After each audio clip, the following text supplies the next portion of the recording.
So last time we talked about who translated it, the literature of it. Kumarajiva translated it, and it was translated again by Max Muller around 80. And then we also talk about the 3 significant sutras introducing Amitabha Buddha. We already talked about that. And we also talk about the meaning of Amitabha.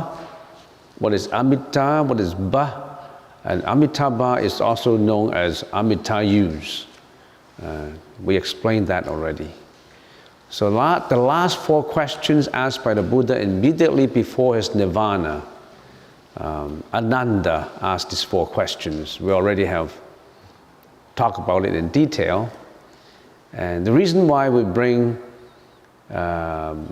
brought these last 4 questions up is because in the sutra, the first sentence is, "Thus it was heard by me." Thus it was heard by me in the book, in the sutra. Most of the sutra, 90% of the sutra starts with, "Thus it was heard by me," or "Thus have I heard." Why? Because that's what the Buddha said. In the future, all sutras started with that sentence. So that was in the second question. When we compile the Buddha's teaching later, with what words would begin the sutra? "Thus have I heard." So if a sutra does not begin with "Thus have I heard," it may not be the Buddha's teaching. It may not be, but there are some exceptions, of course. In the first sentence, "Thus it was heard by me," the first sentence of the sutra, "Thus it was heard by me," every congregation of the Buddha requires 6 conditions to fulfill. In other words, in almost every congregation, not just the Buddha's congregation, actually in every congregation, there are 6 requirements, 6 conditions. Now, "Thus it was heard by me," thus, it means faith. That word "thus" means faith. Why? Because only people of the same faith would come together for that congregation. So the first requirement is the faith requirement. In any kind of assembly, in any kind of congregation, only those who have a common belief, only those who have certain belief to talk about, to analyze, or to research into, then they come together. So faith is one of the most important requirements, the 6 requirements. Thus means the faith requirements. In the Chinese language, we call it 6种成就, 信成就, faith.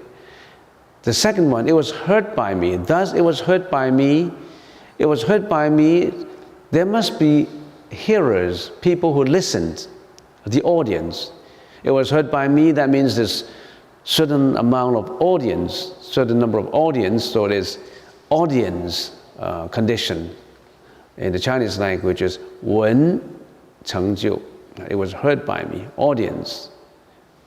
The third requirement, in the sutra it says at one time, it's a time requirement, at certain time, at one time.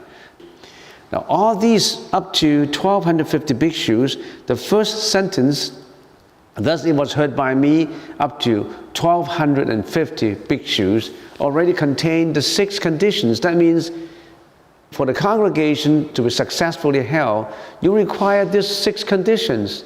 So just the first sentence already have indicated the 6 conditions, requirements fulfilled. That's the reason why the Buddha starting to talk about certain teaching, some of his teaching. So thus the faith requirement, "It was heard by me," audience requirement, at one time requirement. There must be a host, it's a host requirement, the blessed, that means the Buddha. There must be a host in any kind of congregation. 12 at Sravasti, in the Jeta Grove, in the garden of Anathapindaka, the place requirement, location requirement. They are at Sravasti, in that city, in a monastery, Jeta Grove Monastery. Now, together with a large assembly of bhikshus is the audience requirement. Now, this should be the hearer. In other words, there must be someone who listened to the Buddha's teaching and compiled the teaching later. So it was heard by me. Who was the hearer? When the 6 requirements are there, then the congregation began. The Buddha has 10 epithets, the 10 names. Buddha has 10 names, so if you're reading other sutras, it may use other names. The first name is thus come one. In the Chinese language is Ru Lai. The Sanskrit is Tathagata. What does it mean, thus come one? This is the saint who came to this world with a universal truth to teach. Thus come one. The second is worthy of offerings, like the arahats. So he's worthy of offerings by humans and by heavenly beings. He's worthy of offerings by all beings, like the arahats. So the Buddha is also called arahat. As a matter of fact, in the Theravada school, a Buddha is the arahat. The third is right and universal knowledge. Zheng bian zhi samya samputi. In the Sanskrit language is samya sambuddha. You heard that mentioned all the time in the Chinese sutras. Right and universal knowledge. That means the Buddha, also called samya sambuddha, because he has right and universal knowledge of everything. 4. Perfect clarity and conduct. 明行主, Sanskrit, Vidya Charana Sampanna. It's also called perfect clarity and conduct. He has perfect clarity of what he was talking about, and he had perfect conduct. Well gone, that means he's gone to the world where there's no mental afflictions. He's gone to nirvana. Well gone. He's already gone to nirvana. Zugata. Well gone. It's also called well gone. So the 6th, understanding the world. Shijianjie. Sanskrit, lokavit. Understanding the world. The 7th name is unexcelled, worthy. Wu Shang Si. In the Sanskrit language is anuttara. There's nothing on top of that. There's nothing on top of him. Anuttara. Nuttara is on top. Anuttara, there's nothing higher than that. Unexcelled, worthy. Number 8 names, leader of all people. Tiao Yu Zhang Fu.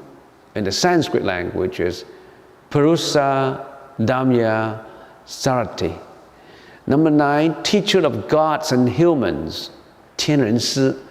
Sanskrit language is Shasta Deva Manu Jayanam. Teacher of gods and humans. So people say, is Buddha a god? There's so many gods. Buddha is the teacher of all gods and all humans. This sutra on Amitabha Sutra contains information in there which is very similar to other common religions as believing in the concept of heaven. Some of the religions believe in the concept of heaven. When a person dies, then he can go to heaven. But in this sutra, in the Buddha's teaching, it contains details as to how to get to heaven. Where is heaven? What does heaven look like? How do you prepare yourself to go to heaven? What must you do in order to go to heaven? Not just say, I will go to heaven. Not just say that I believe in God and then I can go to heaven. Just a simply belief does not qualify for going to heaven. You must know how to get there. What are the conditions? And also, where is heaven? Now basically heaven has 2 kinds of heavens. Heavens with non-retrogression and heaven with retrogression. There are 28 heavens that if you perform all kinds of good deeds in your present life, in your previous life, after you die, you go to those heavens, the 28 heavens, but they are retrogressive. In other words, once you enjoy millions and millions of years of happiness in those heavens, you still will retrogress into life and death. Because you haven't achieved nirvana. You haven't achieved that universal Tathagata. You haven't achieved that nirvana, samya sambuddhi. if you are in heavens, that after you enjoy happiness, you will retrogress again to the 6 paths of reincarnation. In other words, you will retrogress into the 3 vicious realms or the 3 virtuous realms. The 3 vicious realms being animal, hell, and hungry ghost. The other 3 will be humans, asuras, and heavenly beings. You still reincarnate, in other words, going to those heavens, much better than in this world, of course. This is a world of suffering. But if you go to those heavens, you don't have any suffering. But you still died in there. But there's also heaven that is non-retrogressive. In other words, once you get to that heaven, you won't go back into reincarnation again. And Amitabha's Pure Land, Sukhavati, is that kind of heaven that is non-retrogressive. Not coming back again for reincarnation. So there are very detailed description as what heavens are all about. Where are they, how, what conditions, it all laid out in the Buddha's teaching. Not just simply a belief. I believe in God and then I can go to heaven. If you believe in God, if you kill, if you steal, if you lie, if you commit sexual misconduct, if you do all kinds of unvirtuous deeds, you still go to heaven? Wouldn't that be fair? So you have to, now we found the Buddha's teaching. This is one of the many Buddha's teaching for those who were not successful in their meditation, for going to nirvana in the present life. They can rely on Amitabha's assistance, Amitabha's vows to receive your soul into that heaven. In there, it's just like a university where you study to be the Buddha. You never retrogress back again. And many people have taken up that kind of method, because how much meditation, how much time, given the busyness of our daily lives now, that we spend in meditation. We're so busy with our daily life that we don't have that much time to spend in meditation. In the ancient days, people spend 20 hours per day in meditation. They spend all their time in meditation. They may be able to attain nirvana in the present life. But we are so busy, and also we are not right now in the Dharma ending, the starting of the Dharma ending period, where gradually there will be no more Buddha's teaching. In the first 500 years after the demise of the Buddha, after the nirvana of the Buddha, there are still a lot of arahats. In other words, they achieve arahatship, Buddhahood, in their present lifetimes. But as time goes on, less and less people are like that, because there's more and more mental afflictions. And now this is an expedient way, since we have to die anyway. So after you die, which way do you choose? You choose to come back to this world again to experience the same hardship or even worse hardships than your present life? So you have to make a choice. You have to make a selection. When I die, I don't want to come back to this world again. This is a world of suffering. I want to go to that university where I learn from the Buddha to be the Buddha. And that is the Amitabha Buddha's land, Sukhavati, or the land of bliss.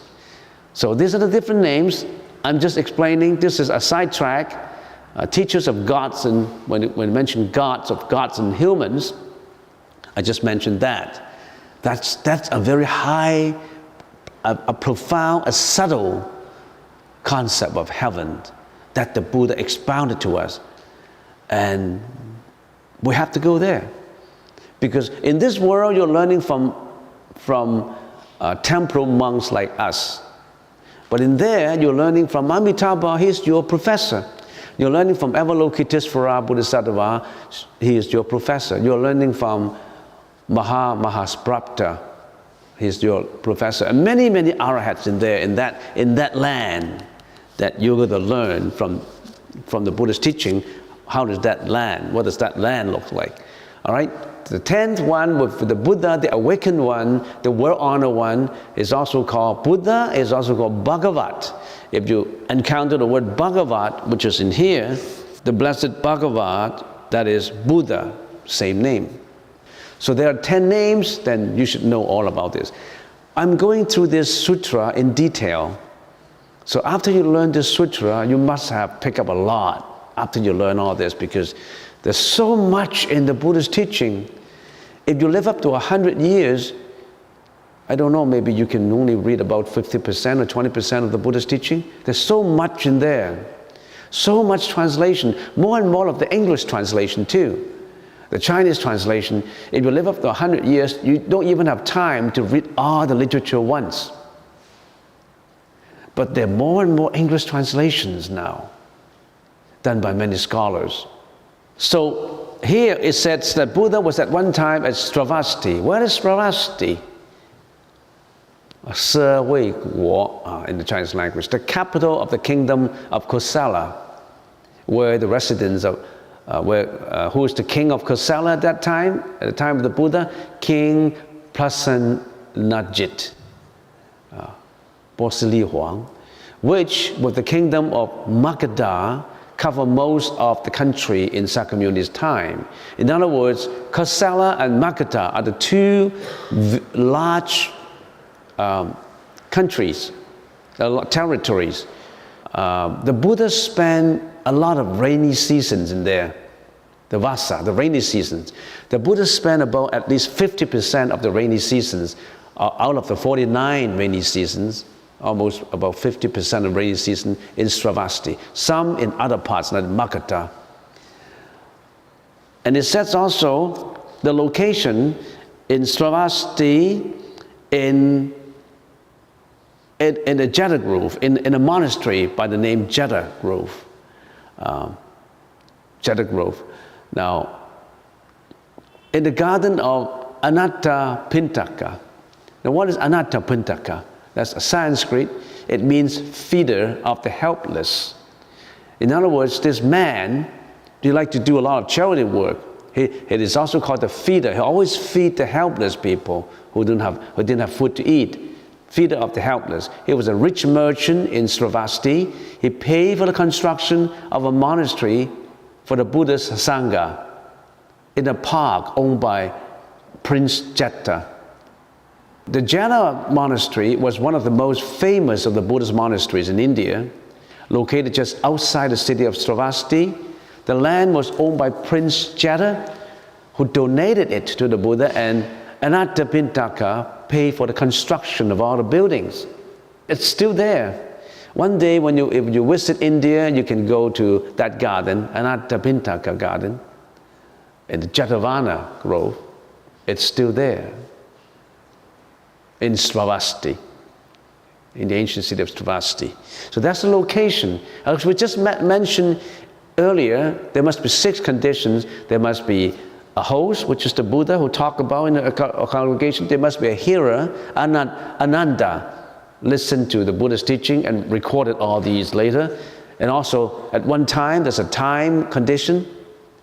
And also, location, there's a location. Now, the audience of bhikshus, it says with 1,200 bhikshus, together with a large company of bhikshus. What's the meaning of bhikshus? In the common English language, we call them monks. A bhikshu is called a monk. Bhikshuni is a nun. Bhikshuni, a nun. Bhikshu is a Sanskrit word. Bhikshu, it means a mendicant flower, which means that a beggar, a religious practitioner who goes on alms round to beg for food. Why do they beg for food? Are they lazy? They don't want to do any work? Are they lazy? No, they wanted to spend all their time in the practice. And also they want to make themselves humble. So subduing ego. So you're begging around, that means in order to keep this body going, you have to eat food. It's not that you glorify your ego, your I. You cook your own food. You go to work and you earn the money and you buy food and you're humble. You're very humble and reducing the ego, and at the same time you spend all your time not in preparing the food, cooking the food, washing the dishes and washing the bowl. You spend all your time in the practice. So imagine how much time a bhikshu spend in the practice, then they become the Buddha in his or her present lifetime, because they spend every day in the practice, in meditation. Every day, every minute they're meditating, and they have the joy in meditation. Now, in meditation, if you meditate for a long time, finally, the first thing you experience is the joy in you. And the joy starts to increase more and more and more and more until you're overwhelmed by the joy. You don't attach to the joy, but you're overwhelmed by that joy. So they want to spend all the time in the practice. What is a bhikshu? Someone who has broken evil. They don't want to do any evil. They don't want to commit any evil deeds. Abstain from killing, abstain from sexual misconduct, abstain from stealing, abstain from killing. There are 250 precepts of a bhikshu, and we'll explain that later. Another meaning of bhikshu is someone who tries to eliminate mental delusions or mental afflictions. Today, we explain the 6 conditions of a congregation. We explain faith, because only those who believe in the same faith, they come together. We explain the hearer. Ananda is the hearer. He later spoke out what the Buddha's teaching was all about. And then we also have the host. We also have the time, the location, and the audience. The bhikshus are the audience. All the bhikshus are the audience. Why 1,250? Now, the sutra starts very analytically and logically. The sutra starts with all these conditions coming through. What does it show you? It shows you everything is cause and effect. Without those causes, so 6 causes, no congregation. The fact that you're coming here today listening is not without a cause. The fact that you believe in the Buddhist teaching now and you want to go to the Pure Land is not without a cause. Everything is causality. There's no effect without a cause. So that's why we have to cultivate, we have to germinate the seeds for causes for going to the Pure Land, to going to heaven, to going to Amitabha's land, causes to be the Buddha, causes to get away from mental afflictions, causes to get away from reincarnation, causes to get away from all this suffering, causes to help other people, not just yourself, to get away from suffering. So the sutra in the first sentence already have explained causality. So just one sentence, you can think about it and start to enlighten yourself. There's so much in it just in the first sentence, up to with 1,250 bhikshus. Of course, there's more to go, more to come. So this is a treasure, a human treasure. It contains saving yourself and saving your folks. But how many people are interested in it? What are they interested in? Material, wealth, reputation, money, greediness, hatred, jealousy, depression. Are they interested in the Buddhist teaching? It is so important. But how many people are really practicing it and interested in it? Now you have. You must appreciate what you yourself have done. You have opened that door for yourself. When you learn it, tell others, tell all your folks that the door can be opened for them too. This is our path. This is what we're going to do.